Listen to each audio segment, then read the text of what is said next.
one, I want to say like a little piece about when they say things like stop scaring me and all of that. That's the same thing as like when a small baby falls and the parents get angry. That anger or that like do something, do better is really just very thinly veiled fear. What they want is for you to magnificently be okay so that they can stop worrying. They don't really have the expectation that you will fix yourself. So I want you to find ways to not take those words as deeply as we never want to come and have to endure this shit again. This was so painful for us. We're going to go home and cry. And it's your fault because by now you should have healed yourself. So I want you to take some of that shame and guilt off of you. This is why the activity that we have in the workbook about appropriate versus inappropriate guilt, I think that you're giving off of energy that says, I am 85% guilty and responsible for the way that my parents feel regarding my health, when I think it's really significantly lower than that. Probably like less than 5. And I think that 5% is you need to fucking call people sooner. And whereas a lot of times we feel like a burden and we feel unworthy of that love and support, you've put so much expectation on yourself about what your life was going to be like at this age. You were supposed to be a mom and a wife and an awesome worker at a nonprofit that pays a lot but pays little because you don't want to take too much. And you should be able to take care of your parents. And the truth is, if any one of your dreams comes true, you have to inherently let some of those other things fall to the wayside. And all of these goals that you have for your life are predicated on one thing: you're alive and healthy to live it. And so when you do not have your health, none of that other shit matters. Your parents would not happily, it doesn't sound like, cash in your life for, let's say, a life insurance policy. They would give anything to have their child. And so when you're looking at it like, I'm supposed to be taking care of my parents, well, they're happy to take care of you. They're used to taking care of you. They're feeling helpless because they want to do more for you. And so a lot of it and so much of your language was very, very heavy and harsh on yourself, right? I never, ever want to fucking hear you say something is killing you again. I never want to hear those words come out of your mouth, because words are real and you are constantly casting spells when you say shit like that. It's okay to feel like something is hurting me. This pain has been unbearable.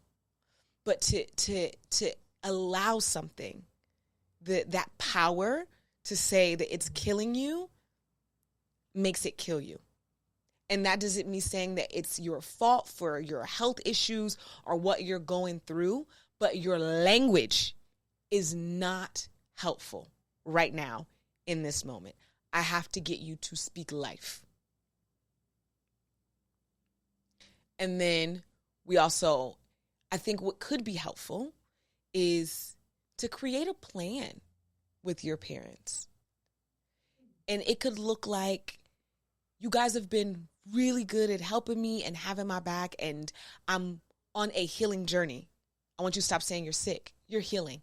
And while I'm healing, I want to set up some things. And maybe it sounds something like, I will only call you guys when I'm at a level 6 or higher in pain.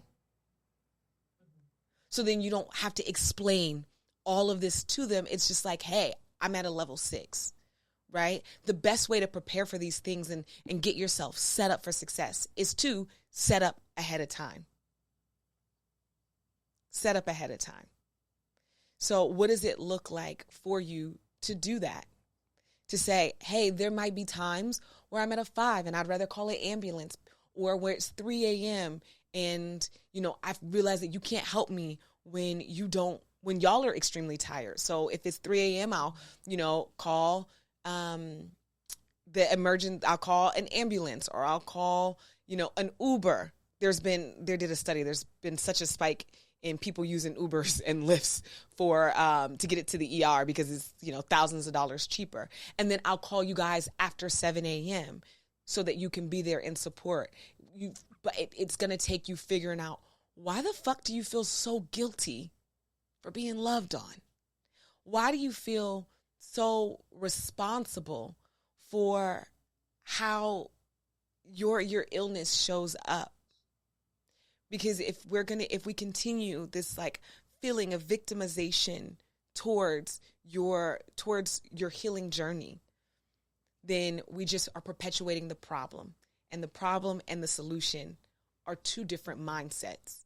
So I think coming up with some sort of plan, even if you don't feel comfortable expressing that plan to your parents, because that might be more conversation than you're willing to have. But in your mind, knowing what those parameters are, knowing your boundaries, knowing your limits, and knowing when to ask for help. I think that that's something that's coming up over and over in our conversation today. So you figure out what's the 3 criteria before I ask for help. What's that? And then other things like, your palliative care and pain management. Who can you talk to and all of that? But I think it's a lot of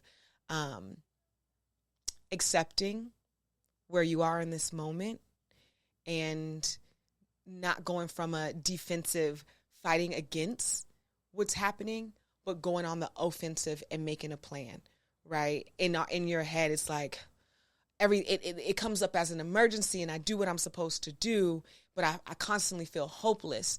And when I'm not in it, I'm thinking about it, but I'm not making action. So I would love to, and we can talk about it in one of our coaching one-on-ones, to come up with a supportive plan or a palliative care plan. Or when you go through failure, there's the sagacity plan.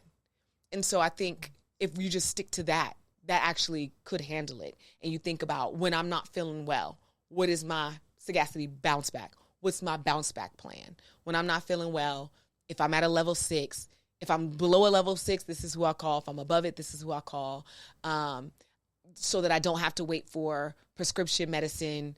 Can I talk to my primary care physician and get something that will tide me over while I'm talking through my care?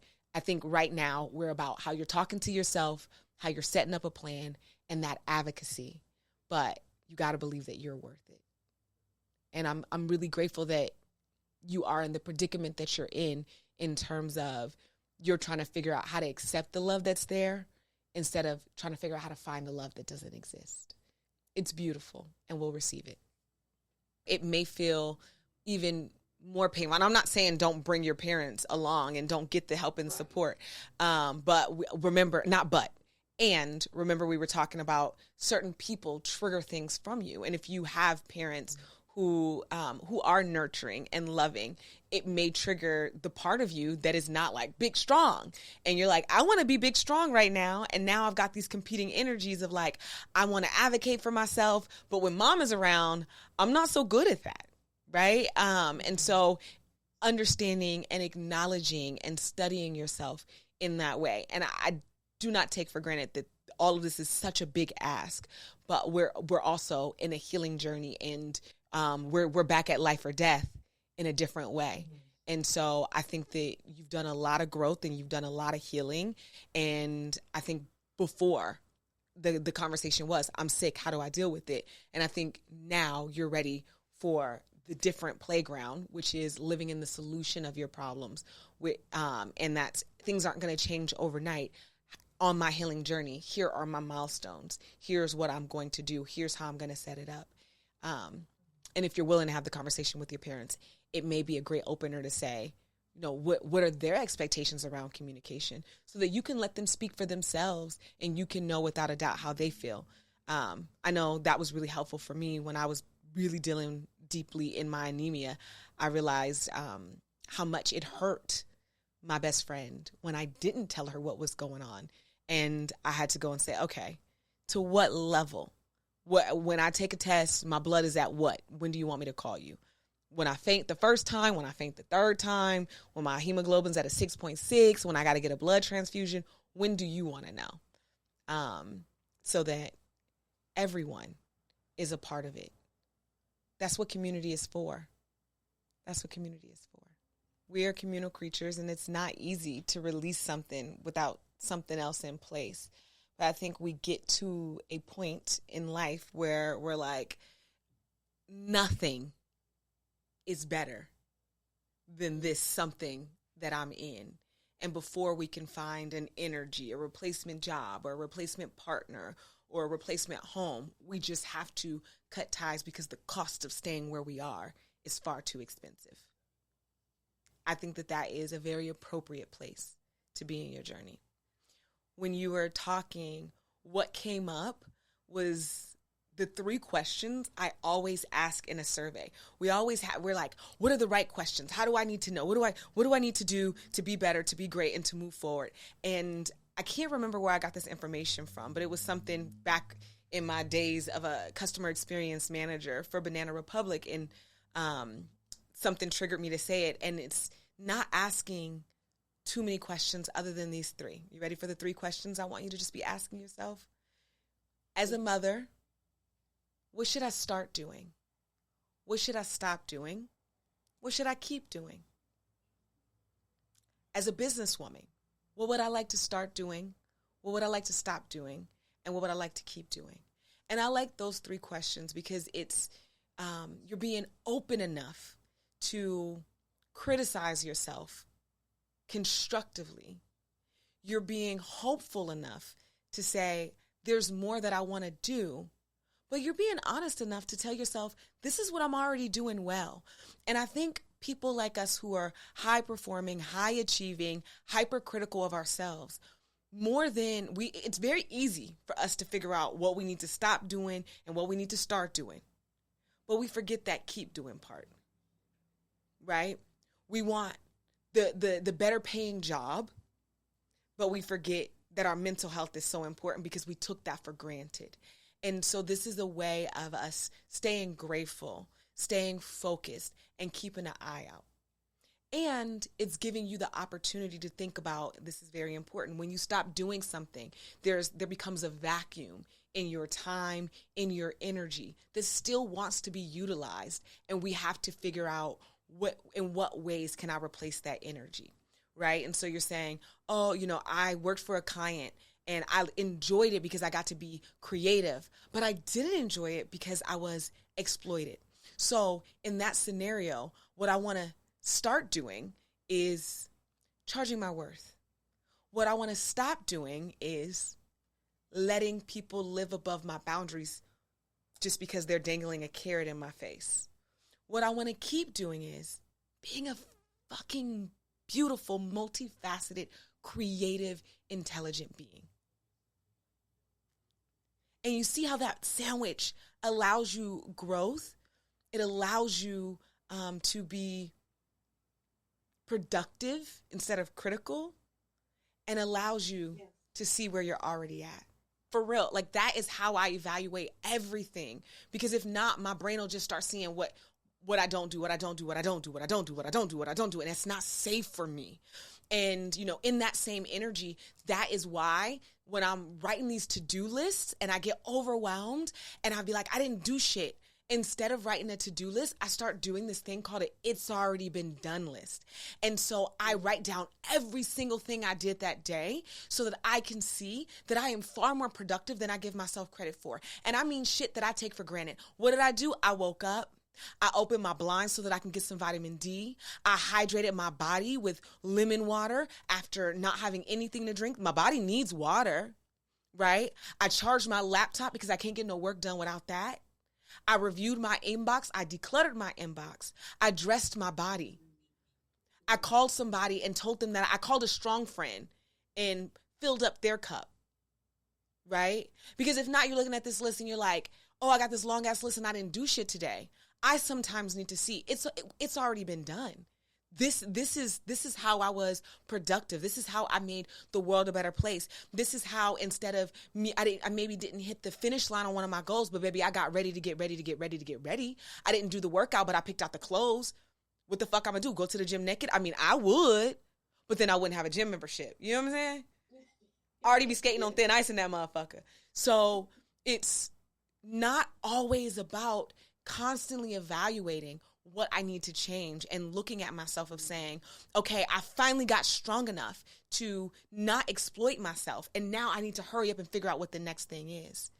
I said it once, I'll say it a million times. Moving slower in the wrong direction is still moving in the right direction. So what it sounds like is you got the leech off of your body and you've put some salve on that wound. But baby, you still do not get to defy the laws of physics, and you have to let it heal. And then what we ask ourselves is, what did I learn from that? I learned that my desire to contribute creatively can overshadow my desire for fairness. I need to be more aware of that. And when we can ask ourselves, what is it that this situation, what is it that my shame is teaching me? What is it that my guilt is teaching me? So that you can extract the lesson, you're less likely to sit in those low-level energies. Like when I do shit that I don't appreciate, I go straight into, okay, I fucked up. That's beautiful because now I just learned that that's not who I want to be. What did that teach me? Don't do that shit again. And now I'm so grateful that I have another day that I can prove to myself that I ain't gonna do that shit again. And for every day that I don't do that shit again, I am so fucking proud of me. It's been 9 years. And for every day I don't call back my ex-husband and take that motherfucker back, I am so proud of me. Like, that pride is deep set. I don't actually think about it consciously. But when I do, I be like, oh, bitch, you didn't. Because how many times did I not make it out? I didn't make it out for 6 years. So for 9 years of actually making it out, every day I'm proud of me. And I'm not going to let that energy dampen, because there was a day where I prayed, I cried, literally on the floor so much. No sound came out of my throat. I just wanted that feeling, that desire to be treated right by that person. I said, just make me forget, please. I was so ashamed of that feeling of wanting to be with someone who was causing me so much harm. And if that could break me down to that every fucking day that I am released from that, that's worthy to put on my it's already been done list. Already been done. Didn't wake up in the bed with no fuck niggas. Hey, success. Oh, it is a win. Oh, it is a win. So when you think about that, how much did you do today? How productive and creative? How much did you set yourself up and continue to vote for who she's becoming? Stop moving the fucking finish line. If you spent years letting people exploit you, every day that they're not exploiting you is just as good as every day that you're getting paid what you're worth. And once the dust settles there and we shake that shit off,